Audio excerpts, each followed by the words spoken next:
Right now, let's turn our attention to a couple of, well, really, really very worrying and really quite, certainly in one case, very gruesome cases that have been hitting their headlines. First, obviously the ongoing search, day 11 now, for the missing mother of two, Nicola Bulley, but also the police investigating the deaths of the head of Epsom College, her husband and daughter, of course, shots heard in the moments before their bodies were discovered dead. Well, let's talk about both these cases with Mike Neville. He's a former Metropolitan Police Detective Chief Inspector. Good morning to you. Good morning, Julia. Thank you very much indeed for joining us. Let's talk first of all about Nicola Bulley. She went missing Friday the 27th of January. It feels like a lifetime ago now. And we know that from day one, the police, because she went missing, walking her dog by the River Wyre in Lancashire, day one, they started searching the river, thinking she had fallen in. Continued searching, they have found no body. We're told it's a deep river, we're told it's fast moving. Others have said it's shallow in parts, it's not fast moving. The family have now called in, as of yesterday, a private search and rescue, underwater search and rescue team of specialists. Let's have a little listen to what the underwater forensic expert Peter Faulding they brought in, what he had to say on Jeremy Kyle last night about the disappearance of Nicola Bulley and why he says it's the most baffling case he's worked on. People, if they drown, they generally go down where they are. We normally find them within sort of 5 to 10 metres of where they went down, even after a few days. This is the most baffling case I've ever worked on. So they're starting their second day of searching. Mike, there seems to be some unhappiness within the family about the police being very focused on Nicola Bulley has fallen into the river, she is dead. They're searching for a body rather than a missing person who may have been abducted or something else has happened. What do you make of their rather thinly veiled criticisms now?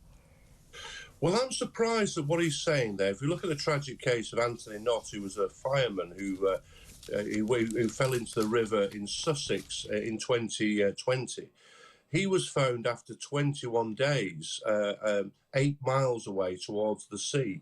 So I don't understand why he's saying that people are always very close to where they are. I mean, the guy is an expert, but that case just shows the body moves a long way and it often stays underwater for about 2 weeks until the gases fill and it emerges at the top. So, yes, the Lancashire Police are working on that theory. But they also seem to be very busy collecting CCTV, and they've made a public appeal for dash cam footage to see if there's any other theories. So I do think the Lancashire Police are doing, you know, I'm a big critic of the police sometimes, but they do seem to be being very busy around this. They operated very quickly from the start to try and find evidence, albeit there's some criticism that the bench wasn't sealed off.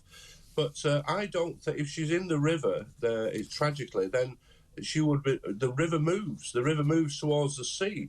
I don't know the tidal flow of that river or whatever else and how it compares to the one in Sussex. But as I've described, body moves a long way in time. I say, and 21 days that young man took to reappear. Yeah, I mean that's the thing. There are these sort of patterns, aren't there? But again, whether a body's, it's horrible to talk about a missing mum of two like this, but that's the reality. Absolutely. Whether her body has been trapped in weeds and has been found. But as this man was saying, this Peter Faulding, who's an underwater forensic expert, you know, he says, you know, the equipment they have, the sonar equipment they have, if there is a body, they will find it. And they said that, you know, we'll find it within an hour. If it's there, we will find it, no matter what the visibility, what the current, whatever, if it's there. But as you say, it looks like the police, they've been looking at all the other options. I mean, you know, has she been abducted? Has she just wandered off? Has she left? And they've narrowed it down. We've got, you know, witnesses are being tracked down who've seen her at this point, witnesses at this point. We know the CCTV of her leaving with her dog that morning, going in the car.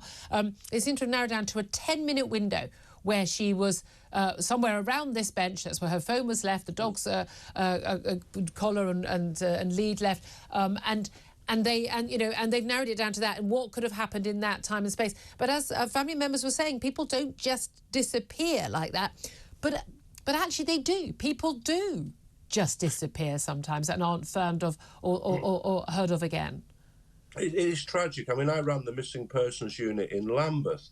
as a detective inspector. And what you find, though, is 99% of people who go missing turn up very soon.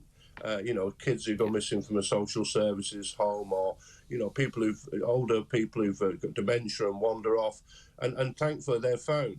But there is a very, very small percentage of people who do disappear, like with the Madeleine McCann case, and then you've got the Fritzl case in Austria, where people were discovered years and years after they'd gone missing. So you just don't know. And I think the Lancashire Police are, you know, as I said, they found CCTV. You've got all sorts of devices these days in the family home which show that the family had nothing to do with it, like home CCTV, Alexa. We talked about that on the show yesterday. There's some of the family and friends were saying, look, the vile smears. Oh yeah, nudge, nudge. Absolutely. And they're saying there's a reason why the partner, the father of their two children, is not a suspect. He is quite clearly, you know, pictured on some of this home footage. We know where he was. Yeah, so, you know, when you have Apple iWatches and Fitbits and things like that, they really do, in this day and age, they can really help to track people, whereas 10, 20 years ago, you didn't have those devices. But, you know, my only hope, you know, she's got two young daughters, her partner's looking for her. Let's hope the police are wrong, that she didn't fall in the river, that somebody has abducted her and she'll return again safely. But I just think all these, the police are looking at real different inquiries. The dash cam now, who's been moving around in that area. The CCTV seems to cover several of the entrances around the park. And as you've noted, there's just a 10-minute window where we don't know what happened. And that's what seems to indicate that this may have been a very tragic accident. Yeah, and yet they said no evidence of someone falling into the river. The dog was completely dry, so the dog hadn't gone in. You know, and the dog didn't stay at the scene. And they say, again, normally they say dogs will stay near their owners, will bark. No, the dog didn't bark. I mean, it is such a mystery, isn't it? And again, absolutely harrowing for this family, for her partner and their two children, all of their family and friends.